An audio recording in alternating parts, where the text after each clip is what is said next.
வேடசனூர் சட்டமன்றத்தில் இருக்கிற எரியோடு பேரூராட்சி பகுதியில் இருக்கிற குப்பை கிடங்கு முன்னாடி நம்ம நிற்கிறோம். இந்த குப்பை கிடங்குல கடந்த 5 வருஷமா திமுக என்னைக்கு ஆட்சிக்கு வந்துச்சோ 2021 அதுக்கப்புறம் இந்த குப்பை கிடங்குல எந்த ஒரு செயல்பாடும் இல்லை. குப்பையை கொண்டு வந்து மொத்தமாக எல்லா எரியோடு சுற்றியில் இருக்கிற பகுதியிலும் குப்பையை பூரா கொண்டு வந்து கொட்டுவாங்க. அந்த குப்பையை மறுபடியும் மறுசுழற்சி பண்ணுறதுக்கோ இல்லை வேறு ஏதாச்சும் ஒரு வகையில் அதை அப்புறப்படுத்துறதோ எந்த ஒரு வேலையும் நடக்கலை இங்கே. அதனால் பெரிய சுகாதார சீர்கேடு இந்த எரியோடு பகுதியில் மிகப்பெரிய அளவில் பரவி கிடக்குது. இந்த குப்பை கிடங்குல ஒரு 100-150 நாய் எந்த நேரமும் உலாவிட்டு இருக்குது. ஏன்னா குப்பை கிடங்குன்னு இருந்துச்சுன்னா அங்கே நாய்கள் வரத்தானே செய்யும். அந்த தெருநாய்கள் எல்லாருமே ரோட்டில் கிராஸ் பண்ணுறாங்க. அவங்க எல்லாம் கிராஸ் பண்ணுறதுனால இங்கே பெரிய பெரிய ஆக்சிடென்ட் நடக்குது. மக்களுக்கு பெரிய இடைஞ்சலாக இல்லை இடையூறாக இருக்கிறது.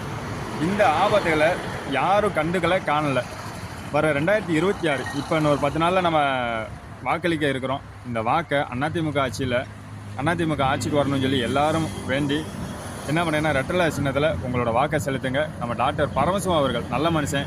அவர் செஞ்ச சாதனைகள் இந்த வேடசனூரில் இந்த ரோட்டுக்கு அந்த பக்கம் இருக்குது. இந்த ரோட்டுக்கு கிழக்கு பக்கம் இருக்கிற குப்பை கிடங்கு வந்து திமுக ஆட்சியோட வேதனை. இந்த வேதனையை கண்டிப்பாக அவர் தீர்த்து வைப்பார்ன்ற ஒரு நம்பிக்கை இருக்குது.